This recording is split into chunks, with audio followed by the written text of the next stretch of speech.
Oui, bah, j'en ai un peu parlé hier soir dans l'after en disant que je voyais un peu cette équipe de Brest comme le Lens de la saison dernière. Et je dis ça, et j'ajoute aujourd'hui, en repensant un petit peu à ça, que je pense que c'est un candidat très crédible à l'Europe. Voilà. Ça paraît complètement dingue de se dire ça, et c'est évidemment pas ce que je vous aurais dit en août lorsque la saison a Donc dans commencé. les 6 premiers. Ouais, être dans les 6 premiers. Peut-être 7 si en Coupe de France, on a un club du top 6 qui gagne.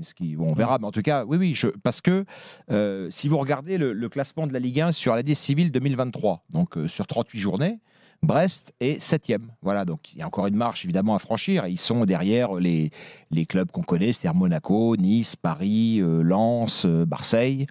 Des clubs avec lesquels ils sont à la lutte aujourd'hui. Mais je trouve que ce qui se passe à Brest est très encourageant.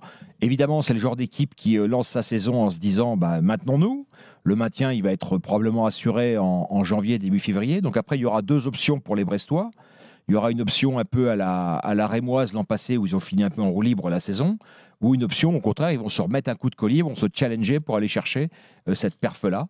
Et moi, je les en crois capables. Je crois que c'est une équipe qui a des qualités qui sont indispensables dans le football, la solidarité, l'esprit collectif, l'abnégation, la capacité à subir sans se désunir, la capacité à profiter de ses bons moments, etc. Donc ça, c'est des arguments très encourageants. Et je crois aussi qu'il y a une qualité qu'on ne soupçonnait peut-être pas. Il y a des joueurs qui sont en train de passer un vrai cap, de se révéler ou de confirmer leur talent. Je pense par exemple à Del Castillo. Et puis il y a un homme à la tête de ça. Les Melou, oui, aussi, bien sûr. Puis il y a un homme à la tête de ça que je trouve l'homme de la situation, parce que, comme il l'a très bien dit hier en conférence de presse, Éric Roy, ne comptez pas ça pour m'enflammer. Non, c'est quelqu'un qui est assez tranquille, Éric Roy, on le connaît bien. Mais c'est une qualité qui peut bigrement compter justement dans le sprint final. Et c'est aussi quelqu'un qui a connu le très haut niveau. Dans les entraîneurs français, un de ceux qui a connu le plus haut niveau. Éric Roy, c'est un joueur de très haut niveau. Juste en dessous des top joueurs, des internationaux. Et il peut revendiquer quelque chose avec son équipe. Si on pousse un peu la comparaison avec Lens l'an dernier, oui. Est-ce que à Brest, il y a des joueurs de la trempe de Fofana, Openda, Samba et tout ça? Non. Je pense pas. Mais je pense que c'est le niveau un peu en dessous. Mais t'as quand même de très. La ligne offensive de Brest, par exemple, alors c'est pas des comment on dit en Italie, fuericlas, c'est ça comment? Oui, monsieur. Mais tu peux préciser que le Douaron n'a pas les pieds carrés. Voilà. Le Douaron, Mounier, c'était un joueur très prometteur. Mounier, je ne sais pas si vous vous souvenez du parcours un peu de Mounier, il part en Angleterre, etc. Là, il est en train de redevenir. Del Castillo aussi, c'est un joueur qui moi, m'a souvent chanté à Nîmes, à Rennes. Donc, et puis au milieu de terrain, il y a autour de Lesmelou, Magnetti, l'ancien joueur de Saint-Etienne, la Camara. Enfin, il y a d'autres joueurs qu'on pourrait citer. Donc, quand tu parles de Lens, Gilbert, tu parles d'une équipe qui a terminé vice-championne de France avec 84 points. Moi, je ne te parle pas de ça pour Nice. Je te dis une équipe qui est capable d'aller arracher une 5e, 6e place. Daniel, est-ce que tu es d'accord avec Stéphane ?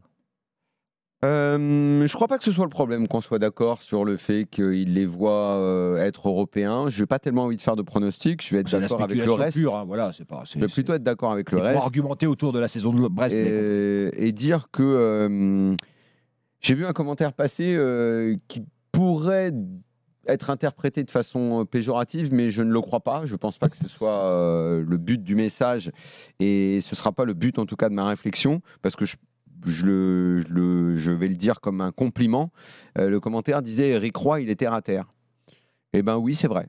C'est vrai. Entraîneur pragmatique qui a tout le temps où il n'était pas sur un banc à son corps défendant, parce qu'il aurait aimé être sur un banc, a beaucoup regardé, a beaucoup bossé, a beaucoup étudié ce qui se faisait. Il a occupé à peu près toutes les fonctions dans un club de foot.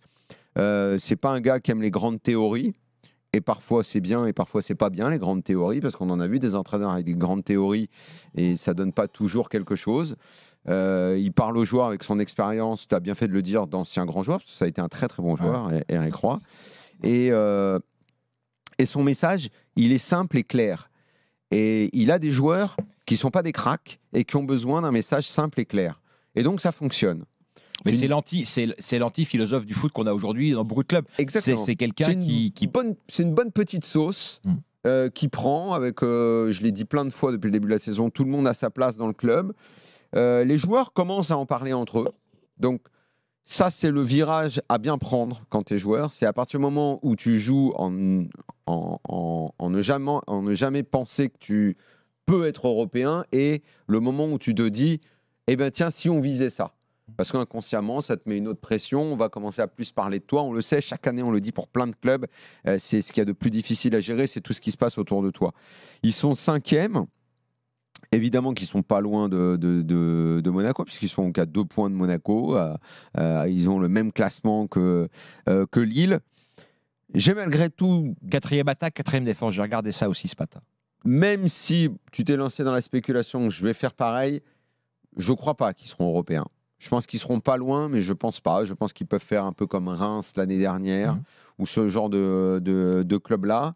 Je ne leur souhaite pas, mais un blessé, ça peut un peu dérégler le truc. Ils en ont déjà eu cette saison, ils ont montré qu'ils pouvaient passer au-dessus. Pas trop concerné par la CAN, parce que Mounier a eu la bonne idée de ne pas se qualifier avec le Bénin.